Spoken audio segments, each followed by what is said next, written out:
Nucleic acid को research किया सबसे पहले फ्रेडरिक माइस्कर ने, जिसको आप फ्रेडरिक मिशर पढ़ते हैं। अच्छी बात है, स्पेलिंग याद रखने के लिए पढ़ें, बहुत अच्छी बात है। और इसको इन्होंने डिस्कवर किया सबसे पहले फिश स्पर्म सेल से, और later on from human pus cell. Pus समझते हैं, पस, पीप, fish sperm cells and then human pus sales.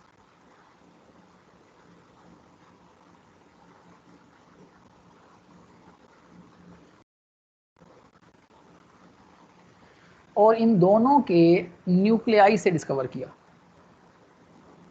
Human pus cell के भी न्यूक्लियाई और फिश स्पर्म्स के भी न्यूक्लियाई से डिस्कवर किया। तो इस मटेरियल को नाम दे दिया न्यूक्लिन।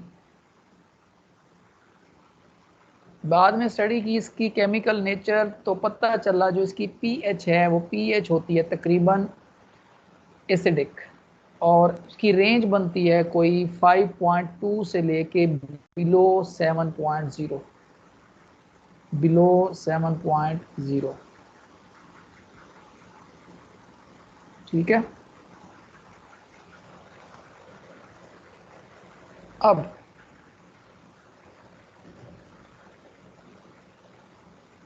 इसने कलेक्टिवली फिर इसको नाम दे दिया न्यूक्लिक एसिड। न्यूक्लिक एसिड की दो टाइप्स हैं बच्चों, DNA deoxy ribo nucleic acid और आरएनए राइबो न्यूक्लिक एसिड। और दोनों ही ये पॉलीमर्स हैं ऑफ न्यूक्लियोटाइड्स, ऑफ न्यूक्लियोटाइड्स। जी, डीएनए आरएनए का कंपैरिजन, जिसको आपने 9th में भी पढ़ा होगा, शायद 10th में भी पढ़ा होगा, और फर्स्ट ईयर में भी हम पढ़ेंगे, सेकेंड ईयर में भी पढ़ेंगे। ये बना बनाया टेबल है, मैं सिर्फ कुछ पॉइंट्स गो थ्रू कर देता हूँ, इसको रीड नहीं करता, रीड करने का मकसद ही नहीं बनता। लेकिन DNA stands for deoxy ribonucleic acid और आरएनए है stands for ribonucleic acid. DNA जो होता है वो डबल स्टैंडर्ड हेलिक्स होता है, जबकि आरएनए जो है वो सिंगल स्टैंडर्ड होते हैं। डीएनए के अंदर जो पेंटोज होती है वो डीऑक्सीराइबोज होती है, आरएनए की जो पेंटोज होती है वो राइबोज होती है। फिर आप पढ़ते हैं कि डीएनए में नाइट्रोजन बेस होती हैं एडिनिन, गुआनिन, साइटोसिन और थायामीन। आरएनए में भी बिल्कुल सेम है, लेकिन थायामीन की जगह क्या होता है, यूरासिल होता है। फिर आपने पढ़ा होगा हाइड्रोजन बॉन्डिंग, एडिनिन और थायामीन के दरमियान डबल बॉन्ड है, गुआनिन और साइटोसिन के दरमियान ट्रिपल बॉन्ड है। और सेम इज फॉर आरएनए, लेकिन आरएनए में क्योंकि यूरासिल है थायामीन की जगह पे, तो वहाँ एडिनिन डबल बॉन्ड बनाएगा विद यूरासिल, और गुआनिन साइटोसिन के साथ बनाता है 3 हाइड्रोजन बॉन्ड्स। ठीक हो गया। इसके बाद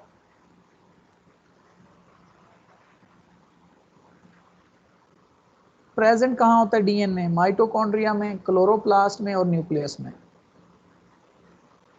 माइटोकॉन्ड्रिया, न्यूक्लियस एंड क्लोरोप्लास्ट। और आरएनए कहाँ होता है, राइबोसोम में है, साइटोप्लाज्म में है, न्यूक्लियस वगैरह में होता है। ठीक हो गया।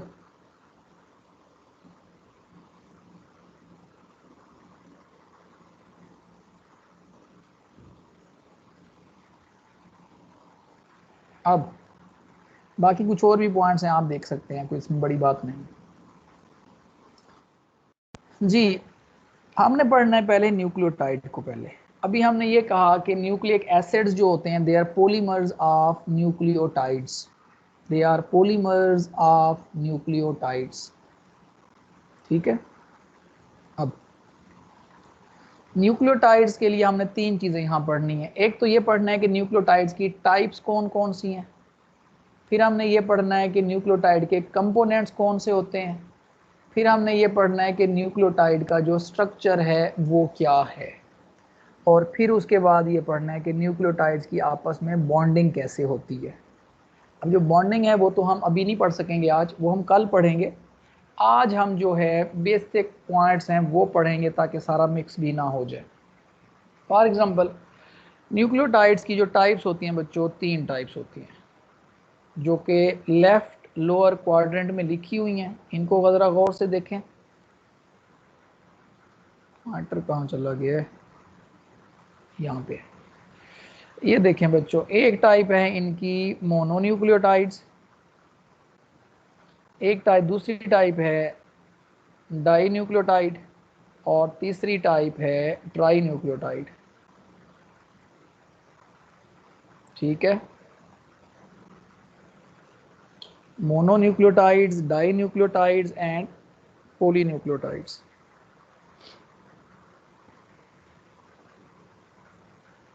मोनोन्यूक्लियोटाइड्स क्या होती हैं? AMP, ADP, ATP, इसी तरह GMP, GDP, CTP, TTP, CMP, GMP, सब ये क्या है? मोनोन्यूक्लियोटाइड्स हैं। डाइन्यूक्लियोटाइड्स कौन सी हैं? जो 2 न्यूक्लियोटाइड से मिलकर बनी हैं, जैसा कि निकोटिनामाइड एडिनिन डाइन्यूक्लियोटाइड, इसी तरह से FAD फ्लेविन एडिनिन डाइन्यूक्लियोटाइड। ठीक है, इसी तरह से नेक्स्ट है polynucleotides, DNA and RNA, DNA and RNA multi polymers हैं न्यूक्लियोटाइड्स के। ठीक है, ये होती हैं बच्चों इसकी टाइप्स। अब मोनोन्यूक्लियोटाइड्स में बच्चों को कन्फ्यूजन होता है। अक्सर मैं बच्चों से पूछता हूँ ना कौन सी टाइप्स हैं 3, तो बच्चे कहते हैं सर AMP, ADP, ATP ये टाइप है।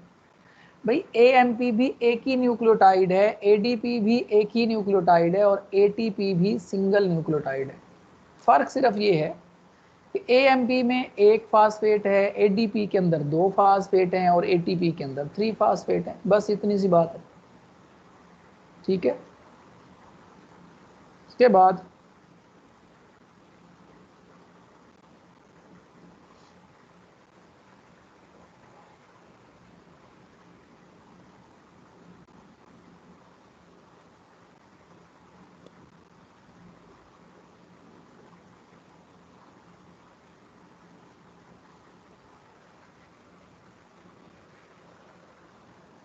कंपोनेंट्स कौन से हैं जी न्यूक्लियोटाइड के?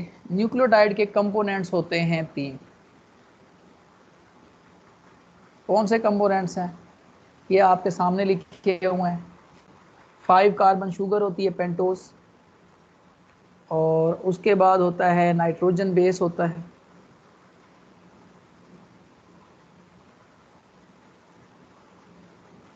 तीसरे तीसरे नंबर पे होता है फास्फोरिक एसिड। Phosphoric acid.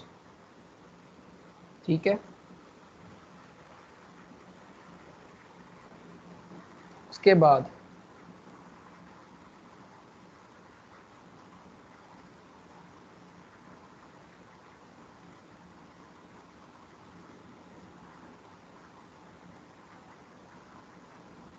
ये कंपोनेंट्स मिल के न्यूक्लियोटाइड बनाते कैसे हैं, ये एक बात है। इसको बहुत तवज्जो से समझना है आपने। ये एक स्ट्रक्चर बना हुआ, इसको गौर से देखें। ये है पेंटोस, ठीक है, शुगर। बच्चों जिस वक्त पेंटोज के साथ कार्बन नंबर 1 पे आके अटैच होता है नाइट्रोजन बेस,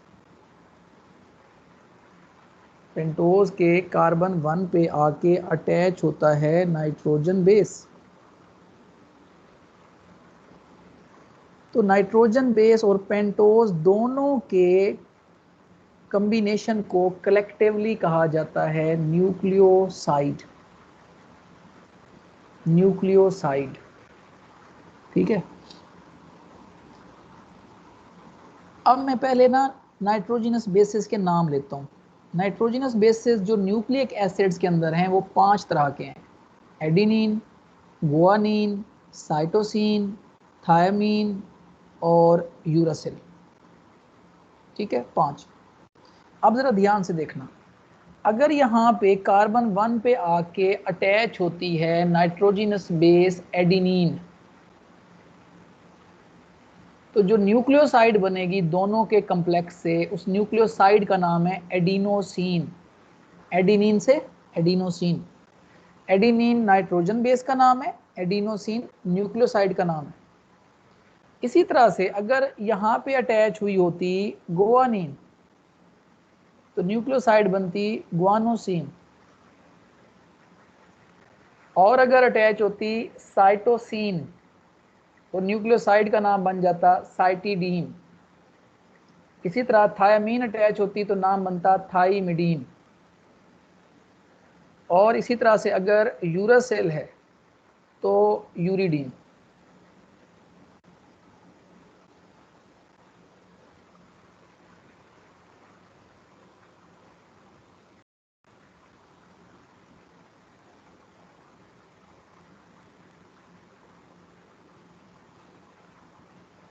अब एक चीज को जरा समझना, अगर आप बात करते हैं आरएनए की, तो आरएनए में जो न्यूक्लियोसाइड्स होती हैं वो होती है adenosine, guanosine, cytidine and uridine.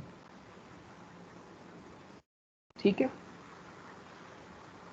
और अगर आप बात करेंगे डीएनए की, तो डीएनए में थोड़ा सा मामला डिफरेंट है। वो ये है बच्चों कि जो कार्बन नंबर 2 है, यहाँ पे पूरा हाइड्रोक्सिल ग्रुप होता है ना आमतौर पे, तो जो डीएनए है उसमें कार्बन नंबर 2 पे पूरा हाइड्रोक्सिल नहीं होता बल्कि हाइड्रोजन होता है। एक्चुअली यहाँ पे जो पूरा हाइड्रोक्सिल ग्रुप होता है वो पूरे का पूरा ग्रुप रिप्लेस हो जाता है विद हाइड्रोजन। अब हाइड्रोजन से तो हाइड्रोजन कंपनसेट हो गई, लेकिन ऑक्सीजन कम हो गई, इसलिए लिखा होता है जी हाइड्रोजन कार्बन नंबर 2 पे जो हाइड्रोक्सिल ग्रुप है उसकी ऑक्सीजन नहीं होती, मतलब ऑक्सीजन डेफिसिट। तो जो डीएनए की फिर शुगर होती है वो होती है डीऑक्सीराइबोस, डीऑक्सीराइबोस। तो डीएनए के हिसाब से फिर होती है डीऑक्सी एडिनोसिन, डीऑक्सीगुआनोसिन, डीऑक्सीसाइटिडीन एंड डीऑक्सीथाइमिडीन। ठीक है।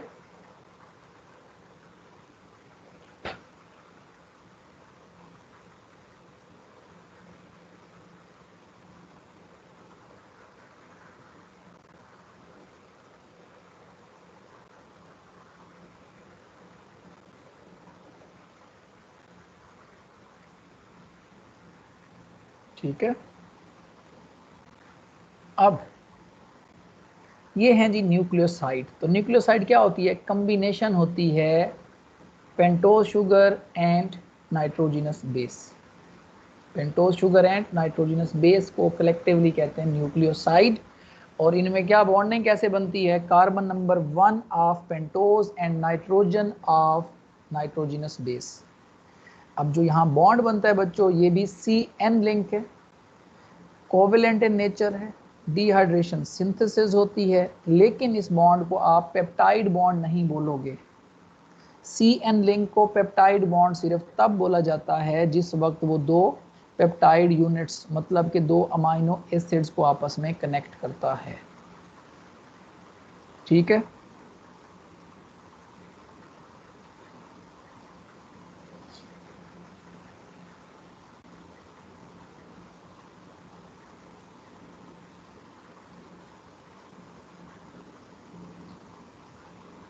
अब नेक्स्ट है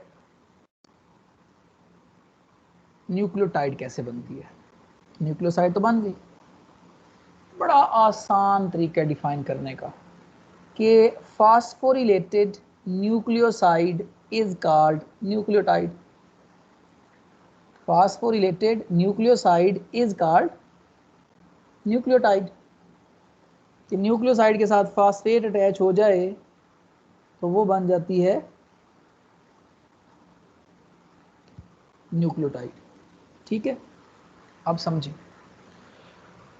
फास्फोरिक एसिड H3PO4, H3PO4 आके अटैच होता है, रिएक्ट करता है with carbon 5 of pentose, carbon 5 of pentose, this one.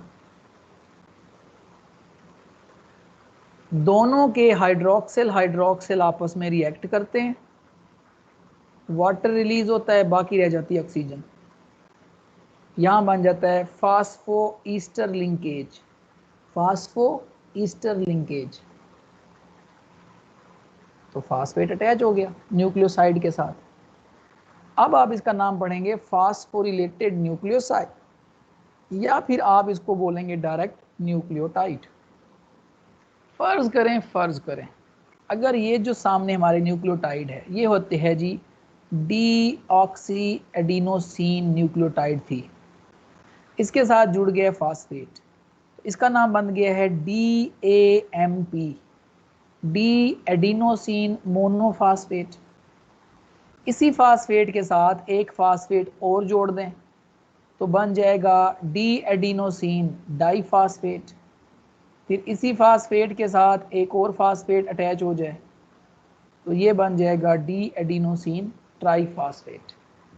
अब न्यूक्लियोटाइड एक ही है, ये DAMP भी एक ही न्यूक्लियोटाइड है, DADP भी एक ही न्यूक्लियोटाइड है और DATP भी एक ही न्यूक्लियोटाइड है। ठीक है, लेकिन AMP मोनोफास्फोरिलेटेड है, DADP डाइफास्फोरिलेटेड है और DATP ट्राइफास्फोरिलेटेड है। अब नाइट्रोजन जो बेसेस होती हैं बच्चों ये दो तरह की हैं, एक को नाम दिया जाता है प्यूरिन्स, एक हैं पायरिमिडीन्स।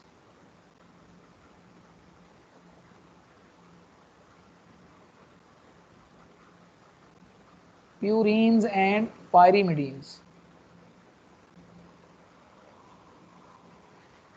प्यूरिन्स जो होती हैं एडिनिन और गुआनिन को कलेक्टिवली हम कहते हैं दे आर प्यूरिन्स। एक्चुअली ऐसा नहीं है, प्यूरिन खुद एक कंपाउंड्स है, adenine guanine belong to purines होता है। FSC में ये गलत लिखा होता है कि एडिनिन गुआनिन आर प्यूरिन्स। ठीक है, प्यूरिन्स के डेरिवेटिव्स होते हैं, वो मैं आगे चल के बताऊंगा। बहरहाल cytosine, thiamine and uracil are pyrimidines. अब जो प्यूरिन्स होती हैं इनके साइज लार्ज होते हैं और जो पायरिमिडीन्स होते हैं इनके साइज स्मॉल होते हैं। वजह यह होती है कि प्यूरिन्स का अगर स्ट्रक्चर देखें तो वो डबल रिंग होते हैं और पायरिमिडीन्स के स्ट्रक्चर पढ़ें तो वो सिंगल रिंग होते हैं। आगे चलते हैं, एक पॉइंट रहता है, मैंने बताया आपको, ये मैं कल बताऊंगा, अभी नहीं बताने लगा आपको, ये कल बताऊंगा।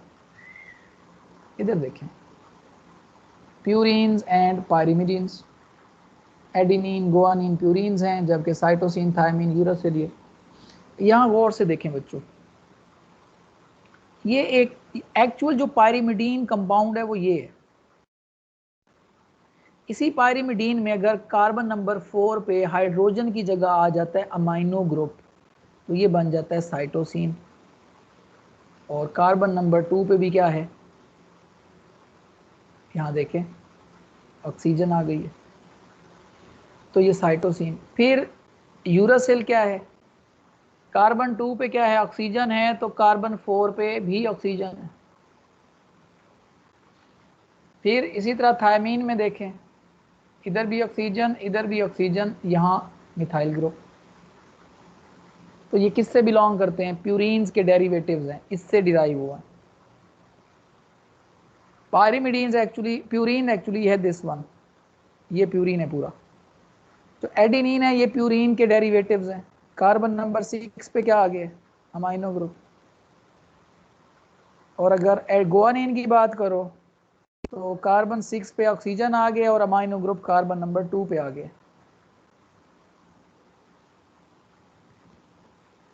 ठीक है,